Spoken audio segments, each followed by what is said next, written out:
नमस्कार, मयुरीज किचनमध्ये आपलं स्वागत आहे। आज आपण शेवईचा उपमा बघतोय। सुटसुटीत, मोकमोकळा आणि चवीला पण छान असा एक शेवई मोकमोकळी होणार आहे। नाही लगदा होणार, नाही चिकट होणार।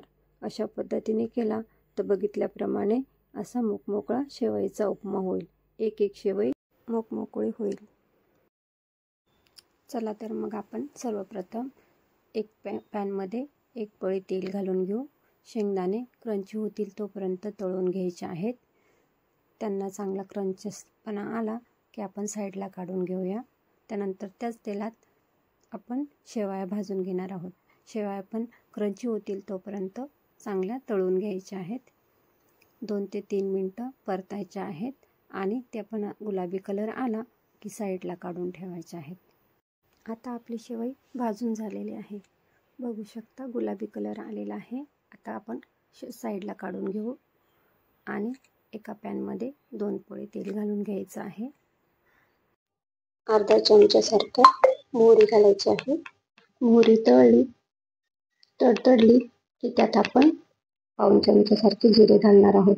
जिरे ही तडतडले की त्यात थोडंसं हिंग घालायचं आहे आणि एक मीडियम आकाराचा बटाटा चॉप करून ठेवलेला होता तो आपण आता त्यात घालून घेणार आहोत। बटाटा चांगला फ्राय होऊ द्यायचा आहे।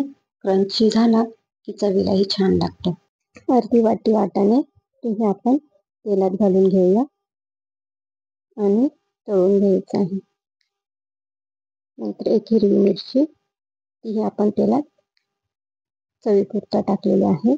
एक मीडियम आकाराचा कांदा कापून घेतलेला होता तोही चांगला गुलाबी कलर येईल तोपर्यंत तळून घ्यायचा आहे। सर्व साहित्य एकजीव करून घ्यायचं आहे। 5 ते 6 कढीपत्त्याचे पाने घालून घेतलेले आहेत ते आपण एकत्र करून घेऊया।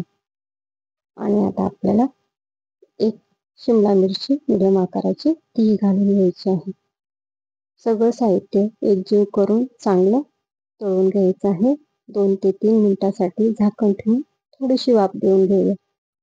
बघू शकता छान असं वाफ देऊन झालेली आहे। म्हणजे आता थोडासा फ्राय झालेला आहे सर्व साहित्य।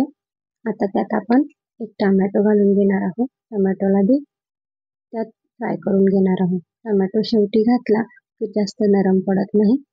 सारण एकसारखं तळू द्यायचं आहे। चांगलं क्रंची झालेलं आहे, छान असं तळलं गेलेलं आहे। आता आपण त्यात अर्धा चमचासारखी हळद घालणार आहोत। हळद घातली की हळदीलाही चांगलं तळू द्यायचं आहे। हळद पण चांगली तळून झालेली आहे। त्यात आपण 1 ग्लास सारखं पाणी घालायचं आहे आणि त्या पाण्याला उकळी येऊ द्यायची आहे। पाण्याला आता उकळी आलेली आहे, बघू शकता।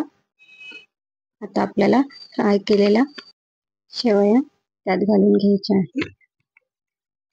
शेवया एकसारख्या एकजीव करून घेऊ आणि 2 मिनिटांसाठी झाकण ठेवून देऊ। झाकण ठेवलं की त्याला वाफ लागेल आणि छान अशा शिजतील। बघू शकता छान असा कलर आलेला आहे। आता आपण 1 चमचा मीठ टाकून घेतलेला आहे, त्यालाही एकजीव करून घ्यायचं आहे आणि 2 मिनिटांसाठी परत झाकण ठेवू। आता 2 ते 3 मिनिटं झालेले आहेत। आपण आता झाकण काढून बघूया। बघू शकता छान अशा शेवया झालेल्या आहेत। त्यात आपण आता एकसारखं चाळून घेऊ आणि आता झाकण ठेवायचं नाही। त्यात आपण तळून घेतलेले शेंगदाणे होते तेही आपण आता त्यात घालून घेणार आहोत। शेंगदाणे घालून एकसारखं चाळून घ्यायचं आहे। शेंगदाणे शेवटी घातले की शेंगदाण्याचा क्रंचीपणा टिकून राहतो। पोह्यांमध्ये घालतो तसं शेवटी आपण शेंगदाणे घातलेले आहेत। वरून आता कोथिंबीर टाकायची आहे आणि आपण एकसारखं चाळून घेऊया। एकजीव करून झालं की आपल्या शेवया तयार आहेत। बघू शकता छान अशा मोकमोकळ्या शेवया झालेल्या आहेत। एक नूडल्स मोकळे झालेले आहे। नूडल्स सारख्याच शेवया तयार झालेल्या आहेत। सर्वच आवडीने खातील अशा पद्धतीने केल्या शेवईचा लगदा होणार नाही, नाही चिकट होतील, मोकमोकळ्यात सुटसुटीत अशा होतील। तर चॅनलला लाईक, शेअर, सबस्क्राईब नक्की करा आणि अशाच नवनवीन रेसिपी बघत राहा. धन्यवाद.